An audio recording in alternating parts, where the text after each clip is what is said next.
Awesome. Thank you, Adam. So my name's Aaron Bingham. I work with Youth Move Oregon, and my co-presenter is Zurk Keys.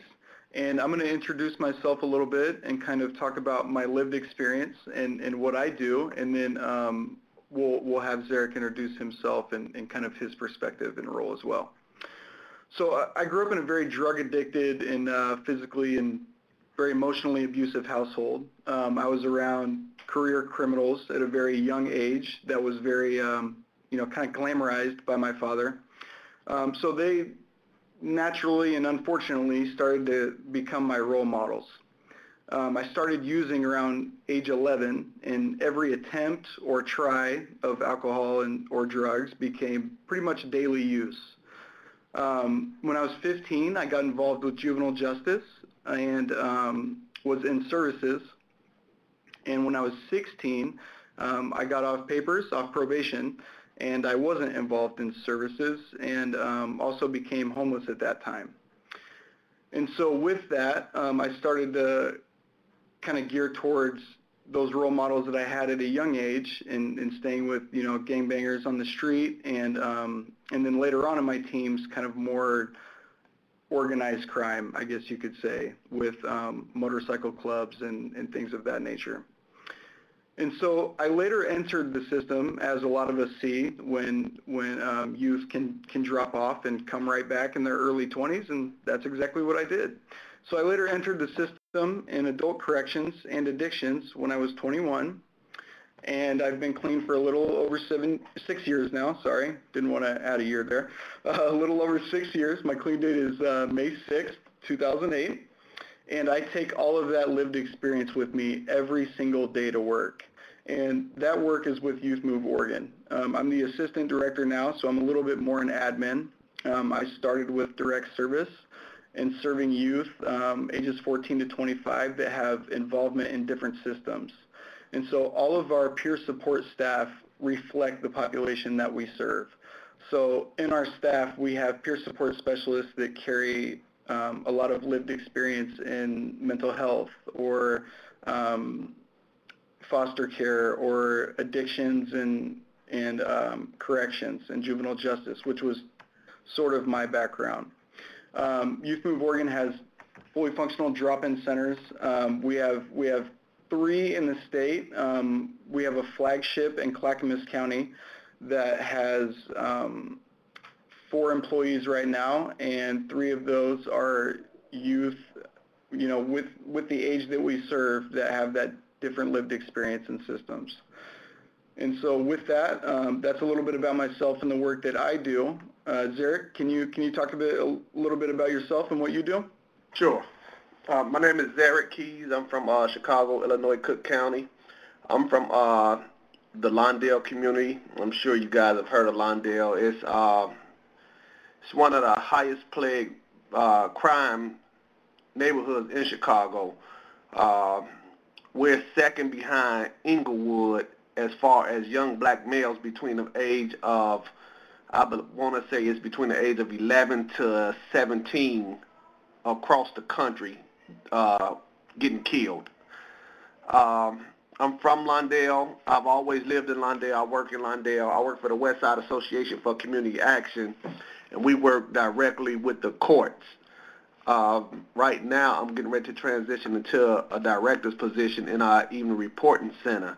And what evening reporting is the kids come to us from 4 o'clock to 9 o'clock p.m. while they're awaiting trial. And during that time, we make sure they're going to school.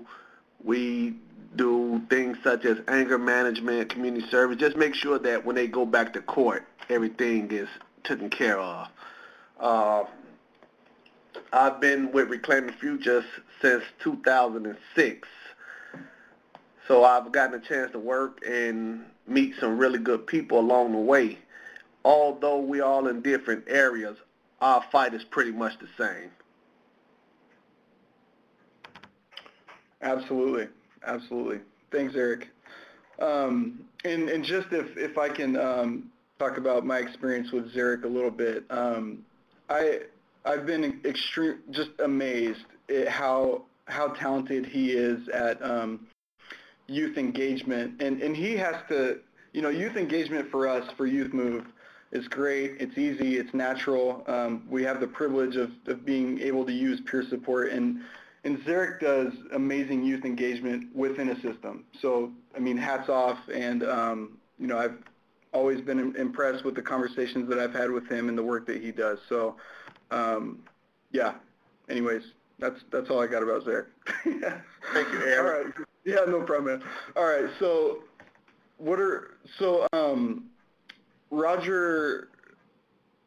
Bannister. So for years and years, there was this unobtainable goal, and it was the 4-minute mile. And nobody could break it. Nobody. Until May 6, 1954, and Roger Bannister broke it. And right after he broke it, 2 more people broke it. And then another, and then another, and then another. So much so that the 4-minute mile became, or breaking the 4-minute mile, became a standard in middle distance runners. And so that's kind of how I look at peer support existing in juvenile justice. I think that it's really moving there to where it is becoming a standard, and it's just another tool on the belt, just like a court counselor or a probation officer. I think in some ways it's been seen as very radical. I've been hit with quite a few of those. Addicts helping the addicted, kids in juvenile justice, working with kids who used to be in juvenile justice. And my favorite, and with that I mean my least favorite, was older crazies helping younger crazies. But I think that soon this is just going to be another intricate piece of how this system operates.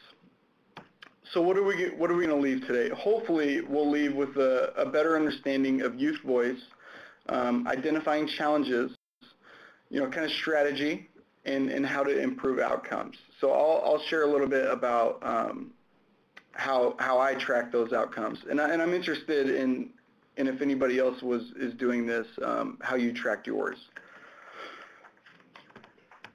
Yeah, so Adam, if we could throw up the second poll question, that would be great.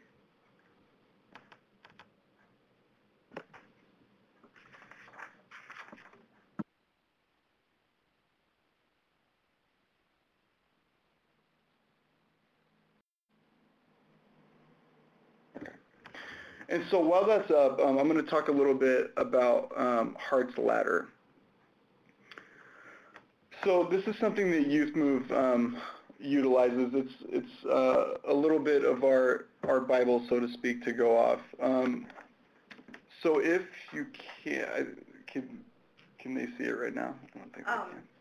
They cannot see it right now, but in a moment we'll close this poll. This is just to give us an idea of what group you're representing today. So. Cool. So after this poll, this will pop up, and hopefully I'll make sense between now and then. All right. So Hart's Ladder of youth engagement and participation has 8 rungs, and so rung 1 is manipulation, and so this is adult-led activities in which, as directed, without any understanding of the purpose for the activities. So basically just youth being led without knowing why and hoping that the adult has the best interest at heart. I'm sure that any youth that are listening, or if you could take yourselves back, you could think of multiple instances in which this was the case. Rung 2 is decoration. So this is adult-led activities in which youth understand the purpose but have no input in how they are planned. And so maybe we understand a little bit why, but we have no role. And so what we see with number 3 is tokenism. So this is adult-led activities in which youth may be consulted with minimal opportunities for feedback. I run into this quite a bit with my work. I don't know how many times I've been asked, hey, come to this committee, council meeting, and can you grab like 10 youths? Without any knowledge of what this meeting is, what their role is going to be. So that is where you see tokenization. And the answer is no. until we kind of get a lay of the land and get distinct roles for these young people and what kind of they will be a part of this process. So number 4, assigned but informed. So this is adult-led activities still, in which youth are consulted and informed about how their input will be used in the outcomes of adult decisions. So here we see that youth really understand why and how decisions are being made and have a meaningful role. And you know, the role isn't like clean up after we're done with this. That's not the role at all. It's a very meaningful one. All right, so rung 5, we see consulted and informed. So this is adult-led activities in which youth are consulted and informed about how their input will be used in the outcomes of adult decisions. So this is more of a transparent process. So there's clear explanation of how their input will be used in the outcomes of those adult decisions. All right, so rung 6, adult-initiated shared decisions with youth. So this is adult-led activities in which decision-making is shared with the youth. So youth are seen as an equal value partner in this setting. So decisions being made is equal. They're an equal partner working collaboratively. So 7 is youth-initiated and directed. So this is with youth-led activities with little input from adults.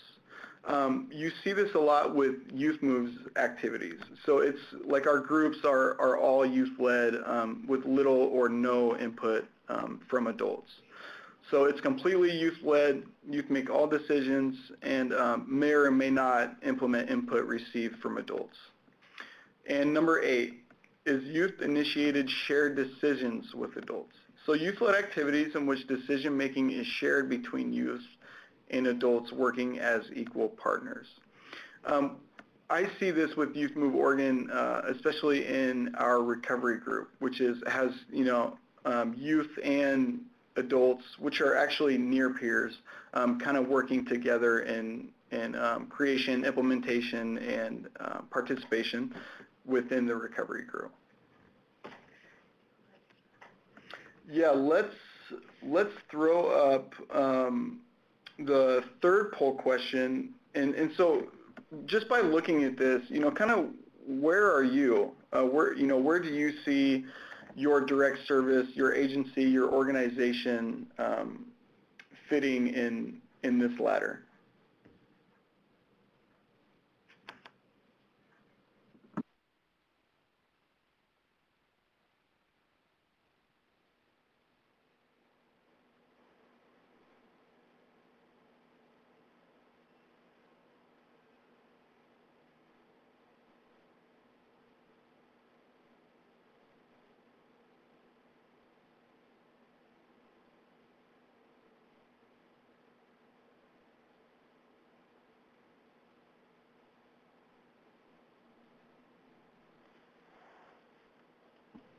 I feel like I'm like watching the stock market.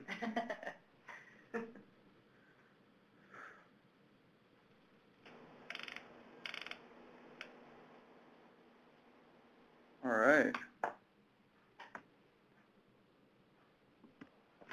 I like seeing people taking answers back, because that just shows that you're thinking about it, which is great.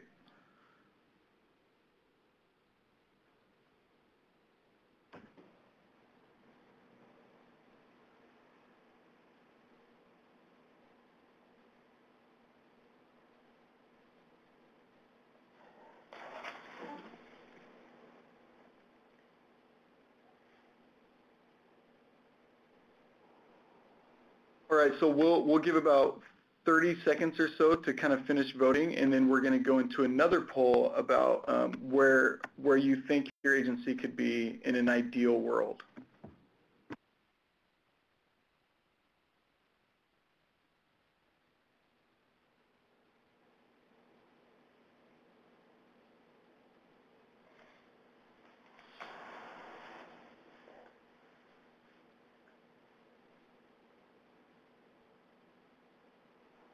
All right, so now in an ideal world, where do you think you could be on Hart's ladder of participation?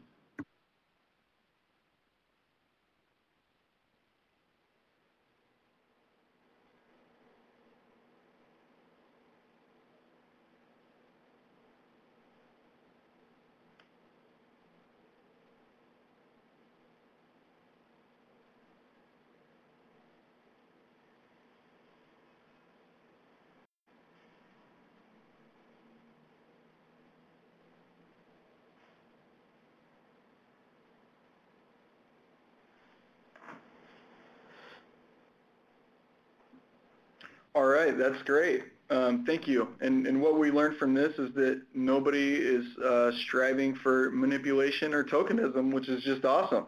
Love that. All right. So peer support.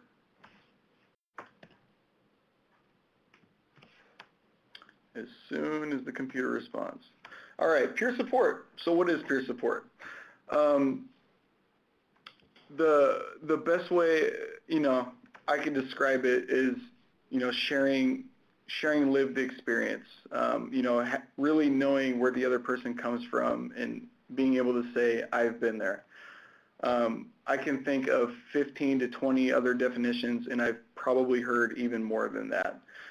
So I asked one of our youth, what is peer support to you? And he said, I've never really knew how to describe it more than being that person who saves a bad day just by being there for you. So I thought that was pretty awesome. So he made the PowerPoint. All right, so barriers. So and Zurk, please, man, any time you wanna interrupt me, feel free. I think that we should go back to peer support and Absolutely explain how we get the peers to actually participate, because with my organization it's a little different. The peers are not on staff, so most times when we have peer support, they're being support without even knowing it. What happens is it may be a younger kid that come into the program that's from their neighborhood, and they're called themselves giving them the rules and how to get through the program without getting into trouble, which is really a help to you, because that younger kid is going to look to the one that's been in the program already. So he's pretty much guiding him on what not to do in the program. Absolutely, yeah. All right, so barriers. I'm going to talk a little bit about kind of the barriers that I faced, and I'd love to hear some of the barriers that Zurk faced. And also, there's actually somebody that called in that I was kind of advocating for us, for Youth Move Oregon, and overcoming some barriers in juvenile justice. So we'll be able to hear her perspective as well, which is great. All right, so agency culture. Judge knowledge and understanding of peer support, fear of trusting near peers, and also something that I heard is like, what do you guys do? Like basically, how do we ensure our youth or kids are safe with you or your agency? So yeah, we're HIPAA compliant.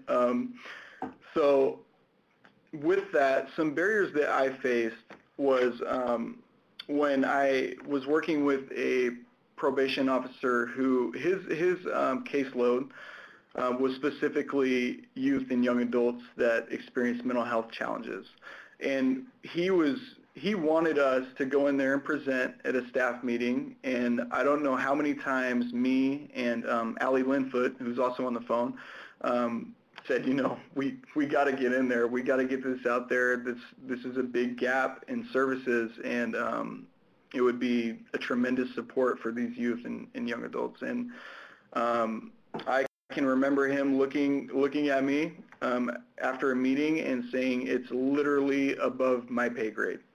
I can't. I'm trying, but I can't. My bosses are not letting you in, and I'm sorry. So with, partnering with, so finding a system partner, I think, was extremely beneficial. In our case, it was Allie Linfoot, who is the coordinator of all peer services in Clackamas County. And so Allie, I don't know if you can chime in a little bit about kind of busting those barriers. I would love for everybody to hear your perspective. Yeah.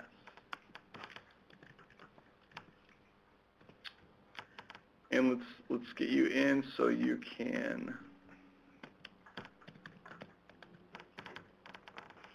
So if Ali called in with participant code, She is muted. If you'd like me to unmute the lines, I can do that. I think it doesn't look like there are too many phone lines on, so let's try that. Okay. Just as a warning to everybody, if you're having a side conversation, just be warned that we are unmuting your line. So here we go. The lines are now unmuted. Okay, can you hear me? This is Allie. Yes. Okay, great. That's a pretty brave decision to unmute everybody's lines. I think that one of the barriers experienced is not in, and I've put this on myself, in failing to really acknowledge all of the good things that our juvenile justice system here in our county was doing, and sort of acknowledging that first. And then talking about peer support and how that can really enhance what is already happening. And that there's always room for improvement. I don't strive for perfection because I don't think you can ever reach perfection. There's always work that needs to be done. And so sort of going in with that view and knowing that there are lots of good things going on, but peer supports for youth can just sort of enhance everything else that you're doing and can help improve the good outcomes you're already achieving. And just sort of honoring that. Awesome. Thanks, Allie. Appreciate that. Allie had no clue I was going to call on her. I saw her name and shot her a text and said, "Can I call you out?" And she said yes. So thank you, Allie, for participating. No problem. All right. We can mute everybody back now. All right. Zurk, did you want to talk a little bit about barriers that you've maybe had to overcome in working with youth? Sure. Some of the barriers that we've seen, over the last 5 years, our crimes has pretty much went from simple possession and auto thefts, battery to unlawful use of a weapon, hair-on cases, and robberies. So the kids are prejudged before they're even found guilty. So it's hard to get the POs and the judges to really help you out because they're looking at it like the kids are just violent because of the spike in the violence here.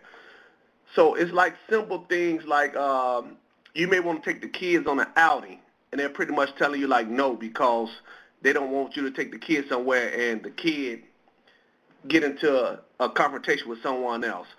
Or another one is we're picking our kids up from home and dropping them off because of the gang problem. It's like every 2 blocks is a different gang, so you don't want the kids coming through those different neighborhoods and having to worry about violence. We are also HIPAA compliant, so that it works out sort of.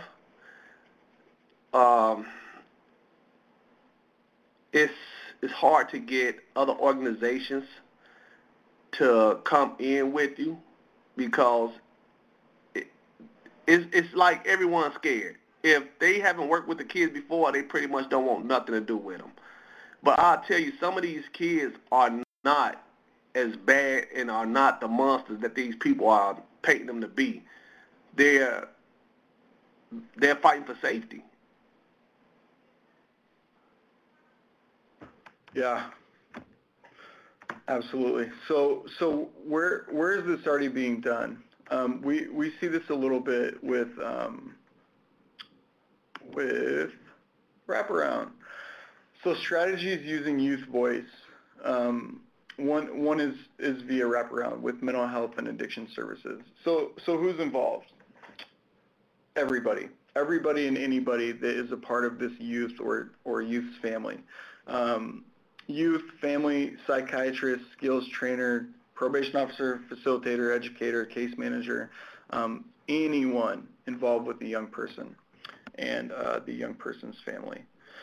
Zurk, you had a unique perspective last time we talked on, was it somebody that wanted to join a rap team that was actually like a OG? He was a... Yeah, that's one of the things that that I definitely always try to do. If the kid have a friend or something that heavily influence him, even if he's in the streets, we still try to what we do is we try to break through to him and show him why he should be on our team to help this kid.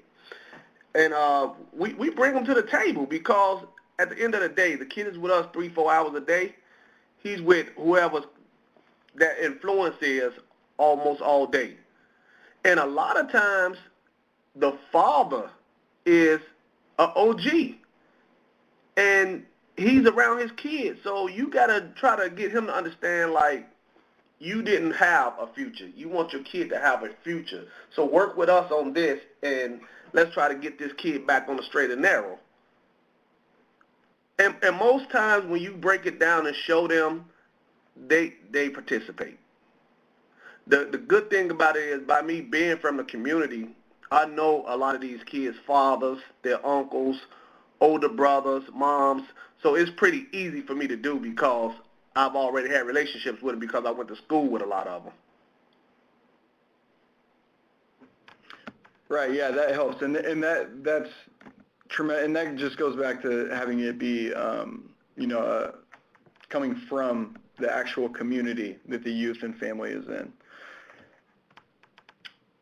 Yeah, that's a big thing. We have to stop, once we get off work, distancing ourselves from the community. You got to get to know the community folks because it's a big help, and it make your job easier once you know the people in the community. And you'll be surprised at the things those people can do for you. Absolutely. All right, so youth engagement. I like to call it supporting outside of the box. So what does that look like? I have an instance for sure. Zurk, again, man, I hate to keep calling on you, but I think you had a unique perspective around youth engagement that you utilize when you work with youth, and I'd love for you to talk a little bit about that, and then I'll kind of get into my stuff. Well, I got a couple of them. One of the things that I started doing since New Orleans, Aaron, is I've been going to the different restaurants and grocery stores and things like that and asking, is they hiring? When they tell me they're hiring and go to give me an application, I ask to speak to the manager. I explain to the manager what I do and just ask them, if I bring a kid in here that's fit, would you at least give them a consideration and give them an interview? So that's one of the things that we started doing, thinking outside the box to pull the kids in. I got a young man, Daryl Thurman. Daryl started in our program. Daryl works at the airport now, and Daryl gets to fly a lot of different places for free. So he come in and he talked to the kids about that. And he showed them some of the pictures and things from where he's going in. They relate because he looked like them. He's not that far from their age. You know what I'm saying? So it's just really being creative. Absolutely, yeah. I can remember at the drop-in center, when I was running a drop-in center, that was a huge thing I did when we had an employment group, was go out to these different businesses and grocery stores and getting apps and talking to the managers and asking if, absolutely, can you hire some of our youth? Can we set up some interviews? Can you come and speak at our group? Can you, how can you support us? How can we support you? And because we're all a part of the same community. Right, so and that goes right back to staying involved with the community, even when you get off work, because when you at work, everything you're gonna do is basically in that community. If you don't bring your lunch, when you go get lunch, it's gonna be in that community. When you stop for gas, you're gonna stop in that community, and you want people to be able to put your face with that community. Absolutely. All right. So what else does supporting outside the box look like? Well, here's what it looked like for me. So this is Mookie. I had the privilege of working with him in a way that I never thought would turn out the way that it did. I worked with this youth for months and many months. He reoffended a few times. He would engage with me a little bit, but he, had a severe lack of confidence, and we just, no matter how hard we worked on engagement, changing a belief system that he's been carrying for who knows how many years, seemed to be impossible. Maybe it wasn't. Maybe we would have got there in 5 years, but it was extremely difficult. And I understand, because I was difficult as well to trust. It was hard to trust people.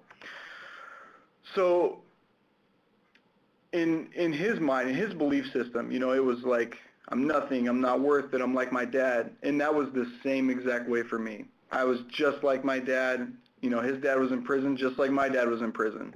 He was heading there just like at one time. Everyone told me I was heading there.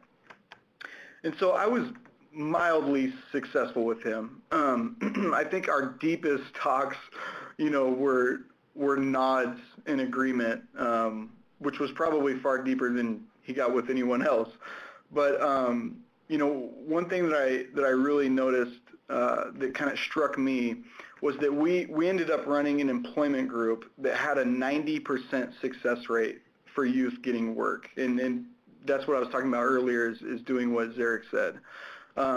Unfortunately, he was the 10% that didn't. One of the times that he was sent to detention, I was at his court date, me and a few of his peers, and when they released him, he hugged me and he said thank you for being there. And we worked together for a little bit, and just like I did with my peers years ago, we had the conversation of, how did you pass the time? And he said, I wrote. I was like, wow, that's cool, man. Like, what did you write? And he's like, I wrote raps.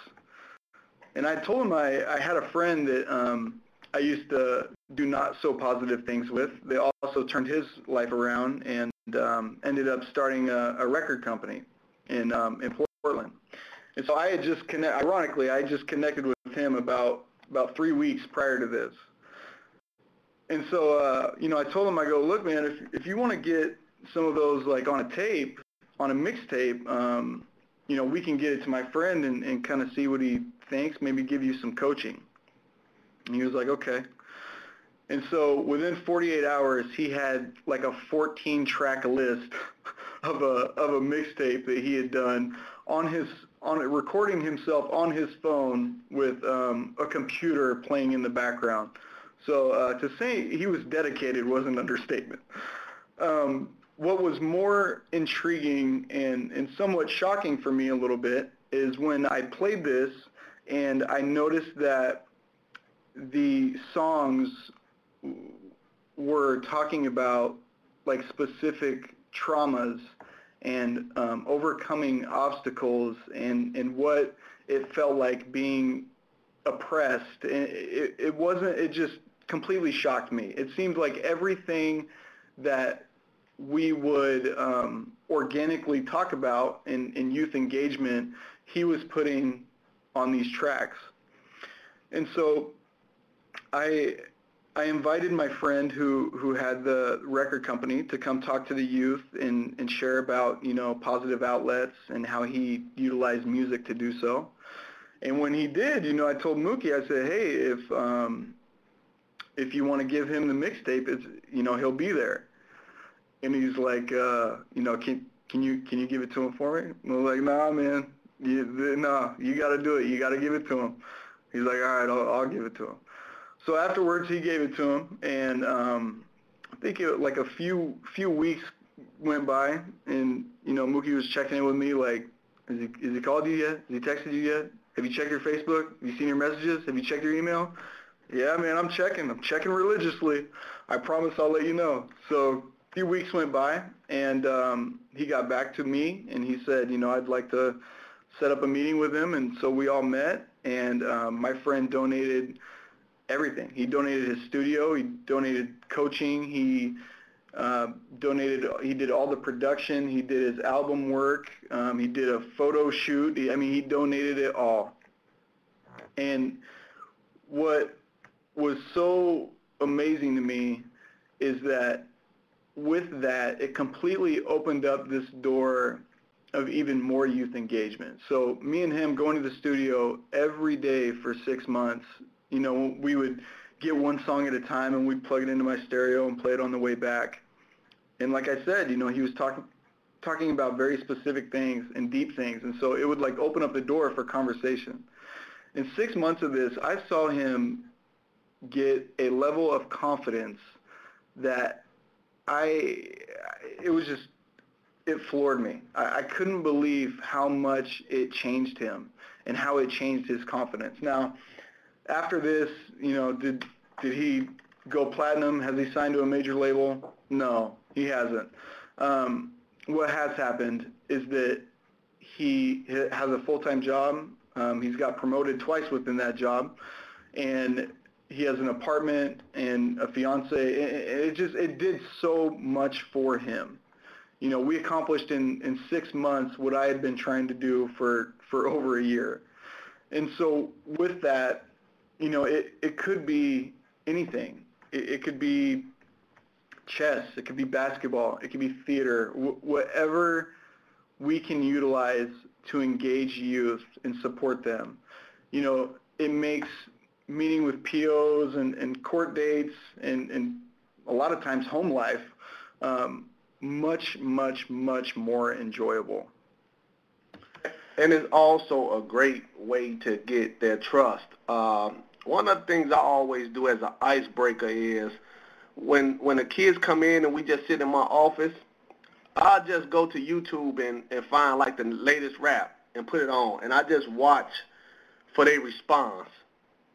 And once I get their response, I'll start to talk to them about it, because you got to think most of the rap that's out now is going to speak about violence or drugs or the disrespect to women.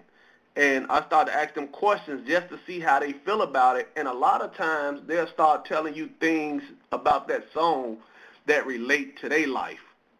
Another thing that I do is everybody I work with, I always get them a journal. And every day they come in, before they do anything else, they have to give me a paragraph in that journal. I promise you, if you give them those journals, you will see some things that will amaze you. Those kids are looking for an outlet to channel all the aggression, all the fear, the happiness, everything. And those journals are the thing that they can do and feel comfortable with. You have to let them know when you get in them journals, this is for me and you only, your PO, and nobody else will ever see this. At the end of when you're done with me, I'm giving you this to take home, and you continue to write in it. Yeah, that's awesome. That's Youth Move, our leadership group. That's like a huge piece of our leadership curriculum is exactly what Zurk just said, is having a journal that's for themselves only, and you know they can write in it. And yeah, so he's right. It does absolutely amazing things. I think it's just all about being creative. What you think, Aaron? Absolutely, supporting outside the box, man. Definitely. All right. So also with so improved outcomes. And so how we measure our outcome, well, a part of how we measure outcomes is with developmental assets, so internal assets and external assets.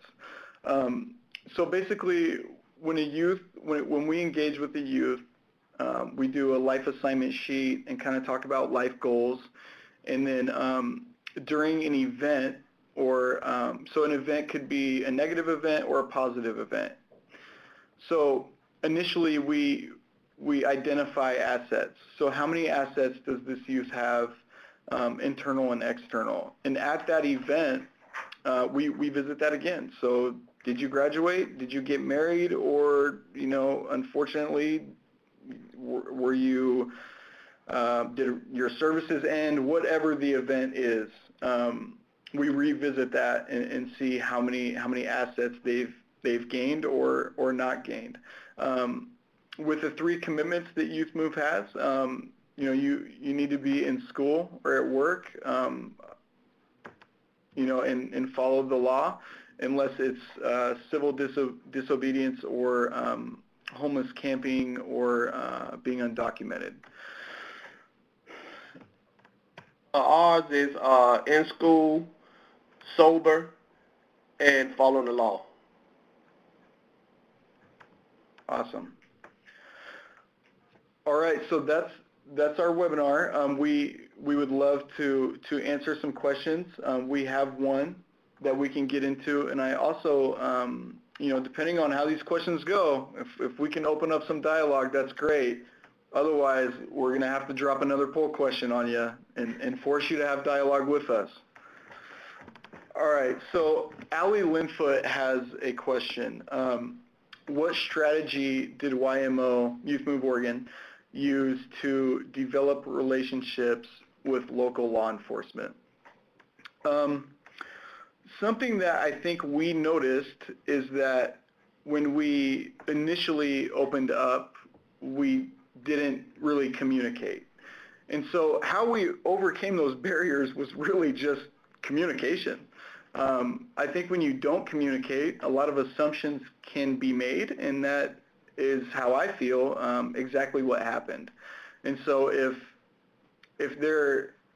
we're getting calls to, you know, our area of the neighborhood and it's youth, I think an assumption was, well, they're coming from your drop-in center, which sometimes they absolutely may have been.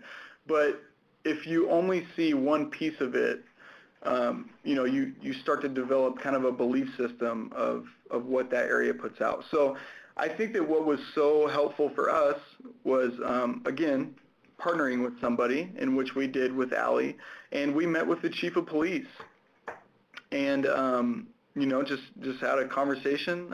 It was definitely difficult at first, and I think there was a little bit of bumping heads, but you know, after a good half hour, you know, I can remember being in that room and being intimidated for sure, and looking across at the chief and just say, look, like, we just want a relationship. Like, let's just, from now on, let's just have a relationship and open communication.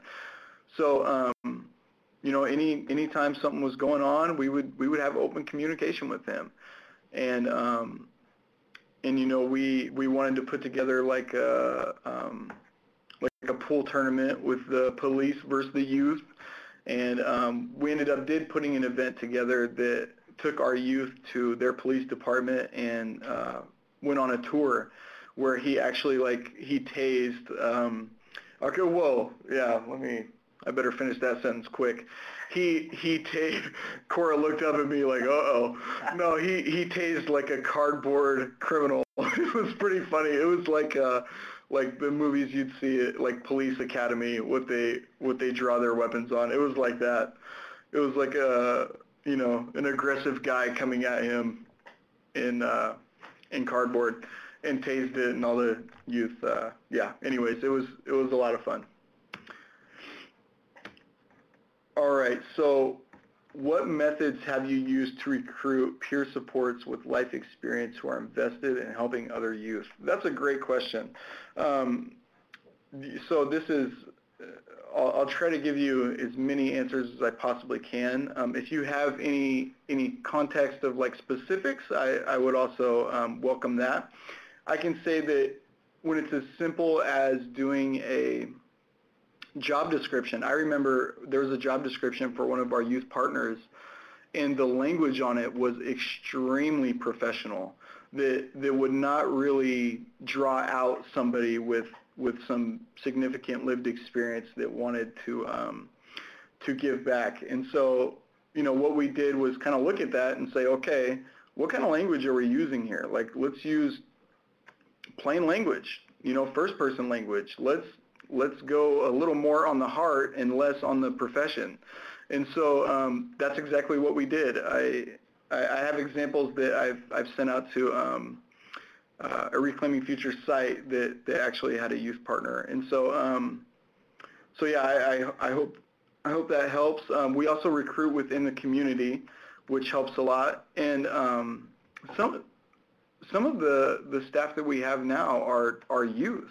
Our youth that have, you know, successfully went through our leadership curriculum and showed that they absolutely do peer support. What Zurk talked about earlier is that when you have a youth that's been there and they start supporting each other, we see that all the time. It's not they're just walking in and only receiving services from staff.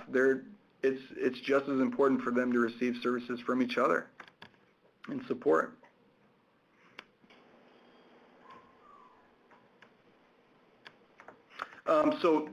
Michael has a question for Zurk specifically, and that question is regarding the journaling. So is the journal a structured assignment with writing prompts, or is this free writing? It's freestyle. I just give it to them and let them go for it. And after a while, I will try to guide them on how to write, because, and a lot of times, they'll see it themselves. They'll see that they write exactly how they talk. And as they trying to read it to you, they struggling with it. So after a while, yeah, I will try to take the lead and show them how to write differently.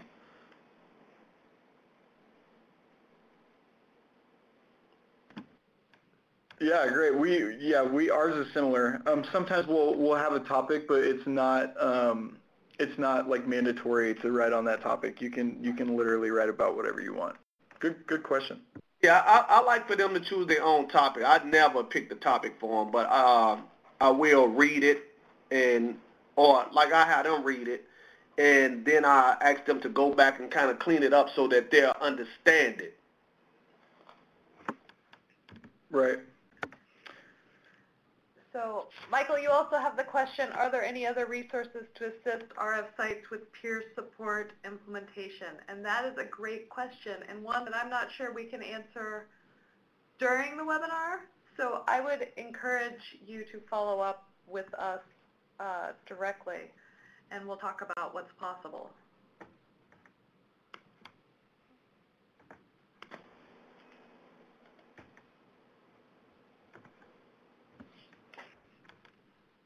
All right, so Maddie has a question. How did you get permission to have folks with former involvement to work with, former involvement to work with youth that are currently involved? We have issues with getting over the barrier of having folks with a felony work with youth. So I can talk about that a little bit. Our barrier is, maybe different from yours. I'm not sure what organization or agency you were with. Luckily, since we're youth-led, youth-driven, and built off peer support and that lived experience, we actually see that as a value.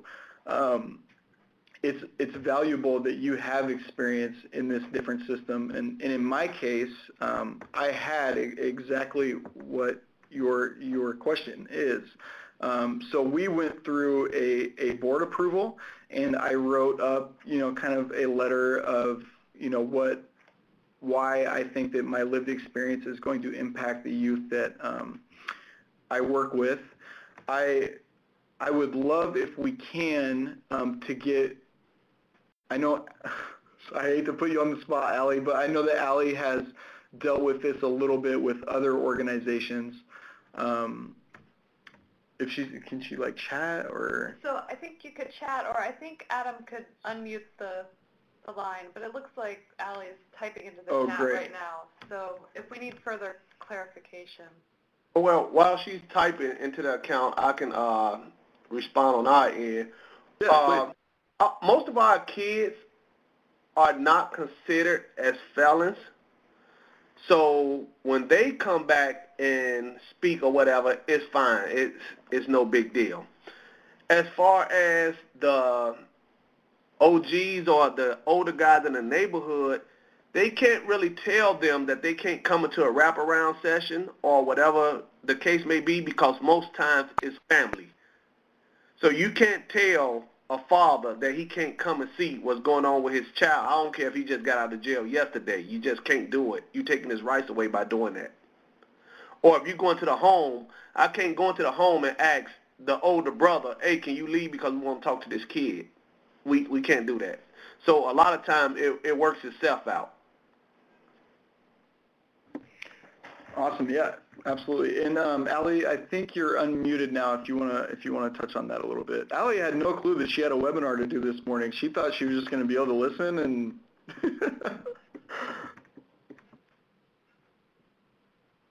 Allie, are you? Let me see.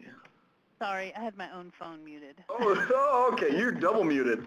I am. I don't want anybody to hear side conversations. In our county, we have 11 peer support programs that really span across the age groups for parents, for youth, for adults, and for seniors. And we have worked really closely with our state background check unit at our state mental health and addiction level. And we have a weigh system, and there is a certain weighing system that is used for peers that are being checked through that. And it is based on that value that the reason we want to hire or contract with these organizations that hire people with lived experience is we value that experience with the juvenile justice system or the corrections system or the mental health system or whatever it may be.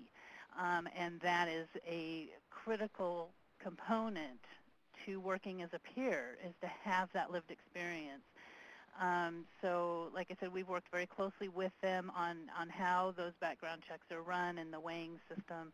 And as a county, we do have to adhere to our statutes. But like I said, the weighing system is what helps us be able to hire those people who have that lived experience. Awesome. Thanks, Allie. And I think Tia Warren had a question.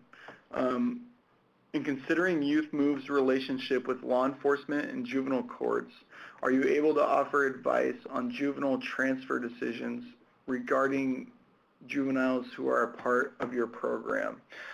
Yes. I think that I don't know, unfortunately, I don't know that I saw the impact of that advice, but yes. And also, we've seen this in wraparound, where the team will be making a decision. So in that sense, if it's in a team setting or a wrap team setting, there's absolutely have an impact on it, which is great.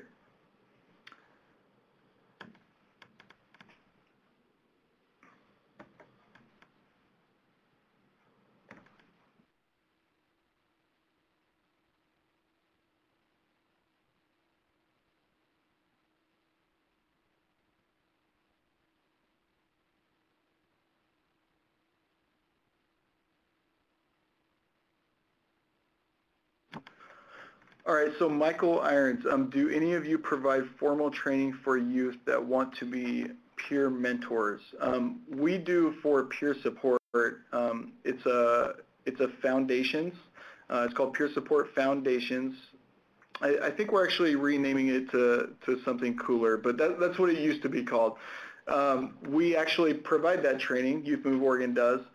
And also one that people utilize in Clackamas is intentional peer support, but it's not youth or young adult focused. It's more of kind of the broad, just all-encompassing peer support. But yes, we do. We have a specific peer support training for youth who are going to be in peer delivered services field. We don't, so to speak, have formal training. What we do is, like if I'm going to have one of the peers lead a group, I have them come in maybe an hour early and get them some guidelines of how we want to do it, and just a quick run through, nothing major.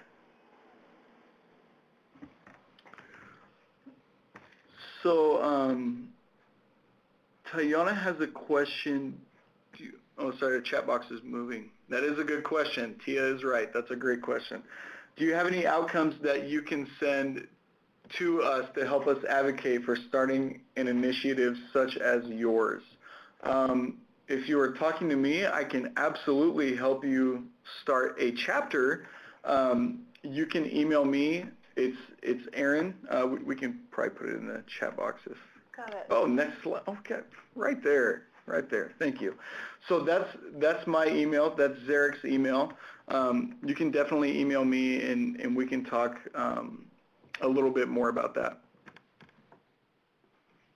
And the same with me.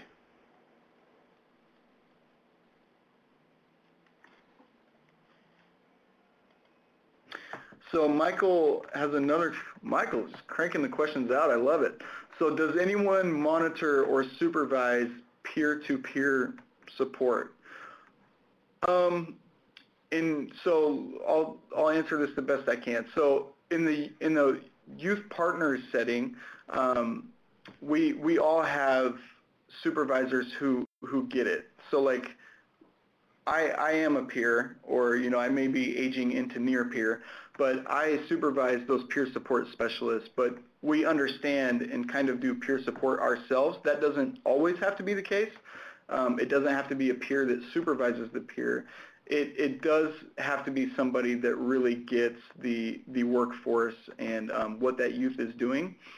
When it's in a RAP setting, most of what I've seen is clinical supervision or co-supervision.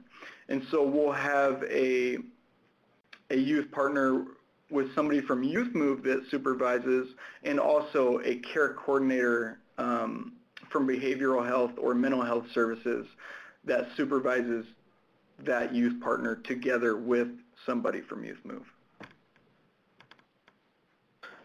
In my case, I'm pretty active with what's going on, so I just walk around and pretty much just monitor, see what's going on, because sometimes we might have a group of 20 kids, but we might have 3 peers that done completed the program that come back to just talk to the kids and give back. So we'll break them up in groups, and like I said, I just go from one table to the other one just to make sure that they're doing what they're supposed to be doing and not talking about what went on the block or anything that they shouldn't be talking about. Yeah, absolutely, and we do that as well with kind of monitoring war stories. But and when I say we, probably every time I say we, I mainly mean the youth in the room that they call out each other. We're actually pretty less involved in a group setting, which is great.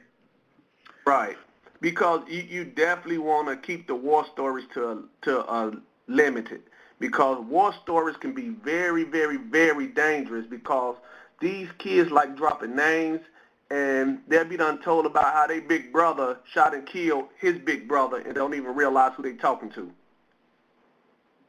Yeah. Wow.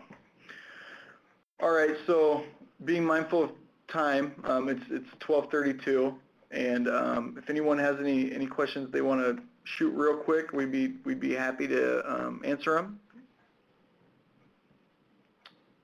And if not, we can wrap up. And like I said, me and Zurk's emails are on there, and I encourage you to reach out to us, and we would love to have some dialogue.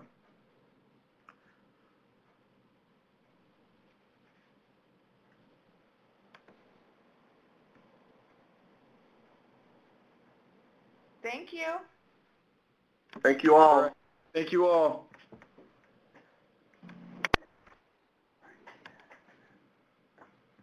Oh, Tia had a question. Sorry, we almost hung up on you. All right, so I asked because it is evident that if more, okay, I shouldn't be reading the question to myself. Tia Warren, so I asked because it is evident that if more juvenile justice professionals are involved in this decision, you may have a better chance of rehabilitation and more successful outcomes. Absolutely. Absolutely. Couldn't agree with that more.